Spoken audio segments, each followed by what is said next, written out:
नमस्कार दोस्तों, पाथफाइंडर पर आप सभी का बहुत बहुत स्वागत है।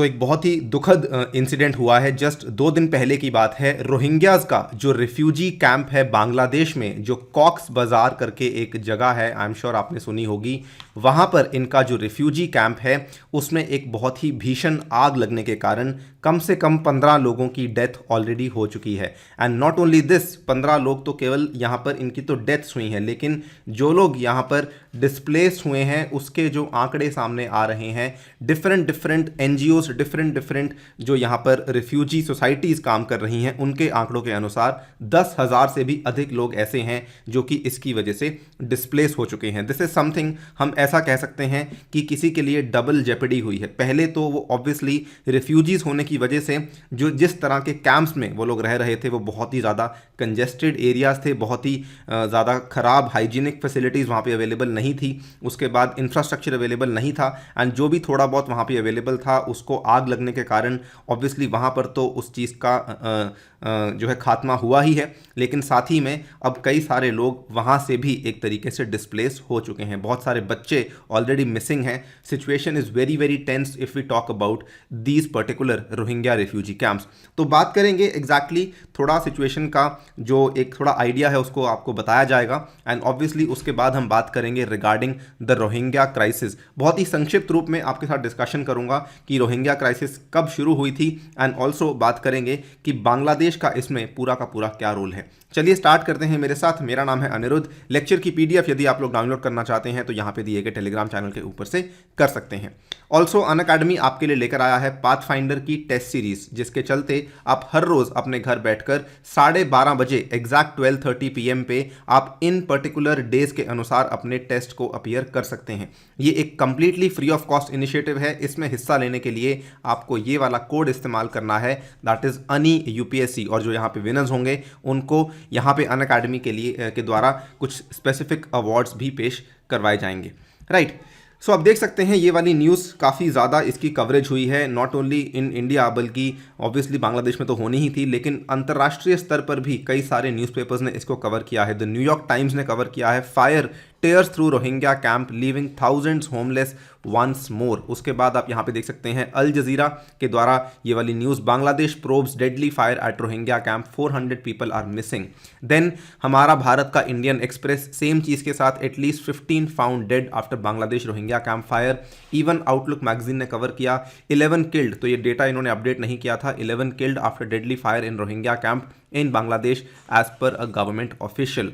सो यहाँ पर कुछ इमेजेस भी आपके साथ में शेयर कर रहा हूँ। जैसा कि आप यहाँ पे देख सकते हैं, बहुत ही भीषण आग है, काफ़ी बड़ा एरिया यहाँ पे इस फायर ने एनगल्फ कर लिया था, जिसकी वजह से लोगों को बहुत ज़्यादा परेशानी यहाँ पे देखने को मिली। ये एक और इमेज है, और ये एक और इमेज है जो कि आप देख सकते हैं। ये उसके बाद रेस्क्यूअर्स हैं जो कि फायर लगने के बाद यहाँ से सामान इकट्ठा कर रहे हैं, और इवन कई सारी डेड बॉडीज़ भी इन्होंने असल में इसी तरीके से यहाँ से इकट्ठी करी थी। नाउ देखिए यहाँ पर जो आंकड़े सामने आ रहे हैं, मैंने आपको ऑलरेडी बता दिया है कि 15 लोग, कम से कम 15 लोग हैं जो कि ऑलरेडी मारे जा चुके हैं। 400 लोग ऐसे हैं जो कि रिपोर्टेड मिसिंग हैं, और ये केवल 400 रिपोर्टेड मिसिंग है। इसमें कितने सारे लोग ऐसे होंगे जो जिनको लेकर कोई रिपोर्ट ही नहीं है, वो अभी तक कोई चीज़ सामने नहीं आई है। ठीक है, और ये हुआ कहाँ पे है? बांग्लादेश के साउथ ईस्टर्न पार्ट में कॉक्स बाज़ार की डिस्ट्रिक्ट में ये पर्टिकुलर आग लगी है, जिसकी वजह से कई सारे जो शेल्टर होम्स जो कि बांग्लादेश की गवर्नमेंट के द्वारा बनाए गए थे वो भी यहाँ पे लगभग डिस्ट्रॉय हो चुके हैं। और ये जो शेल्टर हाउसिंग थी, इसमें लगभग यहाँ पर आप ऐसा मान लीजिए कि जो 45,000 लोगों को हाउस कर रही थी, यहाँ पर जो एग्जैक्टली नंबर ऑफ लोग रह रहे हैं, आपको जान के बहुत ज़्यादा हैरानी होगी, 7 lakh people are living in Cox's Bazar district, जो कि रोहिंग्या रिफ्यूजीज़ हैं। कॉक्स बाज़ार के एक छोटे से एरिया में 7 लाख लोग रहते हैं, जहाँ पर अब इस आग लगने की वजह से 45,000 लोगों का जो शेल्टर हाउसिंग था वो डिस्ट्रॉय हो चुका है। कॉक्स बाज़ार का आप यहाँ पे लोकेशन देख सकते हैं, दिस इज़ कॉक्स बाज़ार ओवर हेयर। ये बांग्लादेश का पूरा का मैप है। यहाँ पे आप देख सकते हैं इंडिया के साथ बाउंड्री लगती है, उसके बाद ये यहाँ तक ये पूरा का पूरा बांग्लादेश का ही एरिया देख सकते हैं। राइट नाउ सिचुएशन काफ़ी ख़राब है। सबसे पहले तो हम कुछ कमेंट्री आपके साथ शेयर करना चाहते हैं जो कि सामने आ रही है। सबसे पहले तो जो UN रिफ्यूजी एजेंसी यानी कि UNHCR, इसके बारे में जानना भी आपके लिए इंपॉर्टेंट है। जो UNHCR है, this is different from the UNCHR, जो हमारा ह्यूमन राइट्स का काउंसिल है वो अलग है, और जो UN का हाई कमिश्नर फॉर रिफ्यूजीज़ है वो यहाँ पर अलग है, ठीक है, दोनों के मायने अलग हैं, दोनों के मैंडेट्स अलग हैं, तो इसका प्लीज़ आपको ध्यान रखना होगा। इसके जो स्पोक्समैन, इसके जो प्रवक्ता बांग्लादेश में यहाँ पर आए हुए हैं, इनका नाम है जोहानेस क्लाउ, और इन्होंने यहाँ पर बताया है कि जितने भी लोग यहाँ पे मारे गए हैं उनमें से कम 3 बच्चे हैं, और साथ ही में इन्होंने एक स्टेटमेंट दिया, what we have seen in this fire is something we have never seen before in these camps, it is massive, it is devastating, ये यहाँ पर क्लाउ का कहना था। इसके बाद अगर आप देखें और भी कई सारे यहाँ पे रिफ्यूजी एनजीओज हैं जो कि काम कर रहे हैं। For example Norwegian refugee council, इनके सेक्रेटरी जनरल ने कहा relief teams on the ground were stunned by the unprecedented level of destruction. उसके बाद डैनिश रिफ्यूजी काउंसिल ने यहाँ पर कहा कि ये जो पूरा का पूरा कैंप है ये दुनिया का लार्जेस्ट रिफ्यूजी कॉम्प्लेक्स है, और इस पर्टिकुलर फायर में लगभग 27,000 लोग डिस्प्लेस हुए हैं। इनफैक्ट जो international federation of red cross है, इसके अकॉर्डिंग जो लगभग एस्टिमेटेड रिफ्यूजीज जो कि यहाँ पर अफेक्ट हुए हैं, इट अमाउंट्स टू लगभग 1,23,000 refugees. So as I told you, situation काफ़ी ज़्यादा चिंताजनक है। It is something like a double jeopardy. एक तो पहले ही ये लोग रिफ्यूजीज की सिचुएशन में रह रहे थे, उसके बाद भी इनके कैंप्स में आग लगना, this is something which is very very unfortunate, very very sad. यहाँ पर केवल इतना ही नहीं, जो सिविक इंफ्रास्ट्रक्चर है वो भी काफ़ी हद तक डैमेज हो चुका है। अगर आप देखें, कई सारी जो हेल्थ फैसिलिटीज़ थी जो इनके लिए बनाई गई थी, इनफैक्ट 4 बड़े अस्पताल थे वो भी यहाँ पे डिस्ट्रॉय हो चुके हैं। एंड इनफैक्ट कई लोगों का मानना है कि ज़्यादा लोगों के अफेक्ट होने का जो कारण है वो बेसिकली यहाँ पे लगाई गई बार्ब्ड वायर है। तो कैंप्स के साइड साइड में बार्ब्ड वायर लगाई गई थी, जो कि आपने देखा होगा इस तरीके से जो नुकीली वायर होती है जो लगाई गई थी। तो ये क्योंकि बार्ब्ड वायर लगाई गई थी तो कई सारे लोग जो कि भागने की कोशिश कर रहे थे वो भी यहाँ पर नहीं भाग पाए, जिसकी वजह से जो अफेक्ट आया आग का वो बहुत ज़्यादा आया था।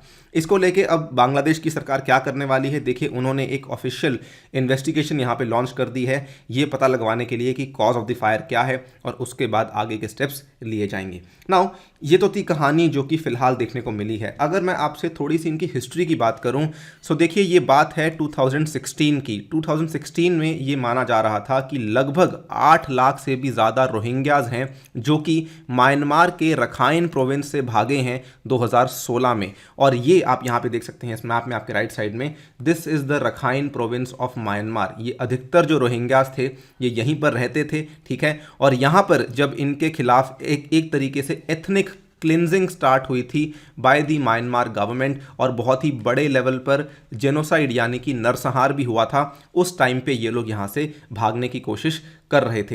एंड कई सारे लोग यहाँ से भाग करके बेसिकली बांग्लादेश चले गए थे, और भी कई सारे एरियाज़ में इन्होंने जाने की कोशिश करी थी। रोहिंग्याज पीपल की अगर मैं एथनिसिटी की बात करूँ तो these are currently called as stateless Indo Aryan ethnic group, जो कि प्रिडोमिनेंटली इस्लाम को फॉलो करते हैं। और इनका अगर हम घर की बात करें तो इनकी जो रूट्स हैं वो बेसिकली म्यांमार के रखाइन स्टेट में ही आपको देखने को मिलती हैं।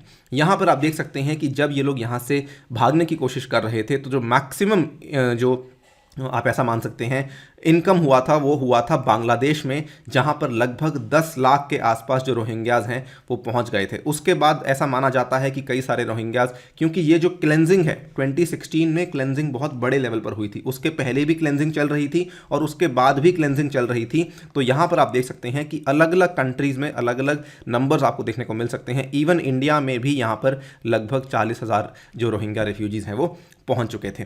अगर हम बात करें कॉक्स बाजार की हालत की, देखिए it is something which is again very very worrisome. ये 2018 की खबर आपके सामने पेश कर रहा हूँ।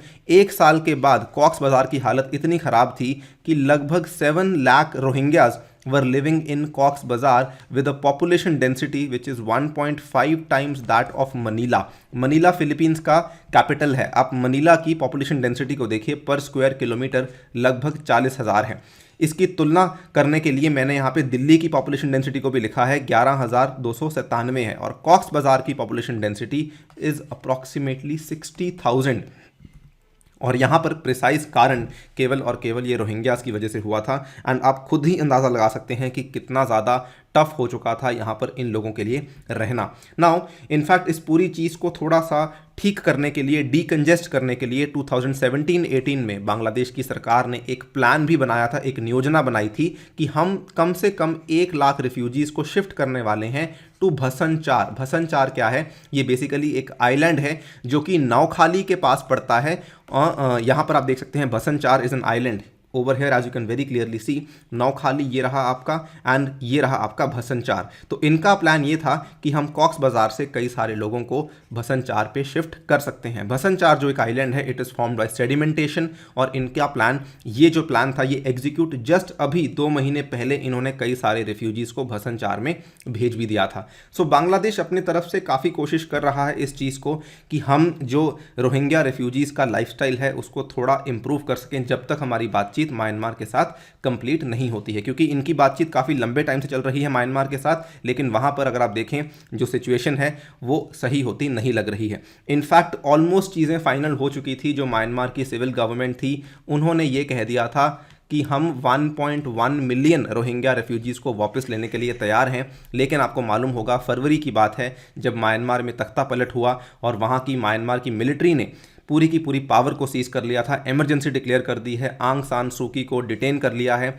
उसके बाद ये वाली जो पूरी की पूरी डील थी ये वहीं के वहीं आके रुक गई है। सो अगर ये देखा जाए कि आगे जाके इन रिफ्यूजीज़ के लिए कोई उम्मीद है, तो फिलहाल तो समय बहुत ज़्यादा ख़राब लग रहा है इनके लिए। जो सिचुएशन चल रही थी वो और ख़राब हो चुकी है।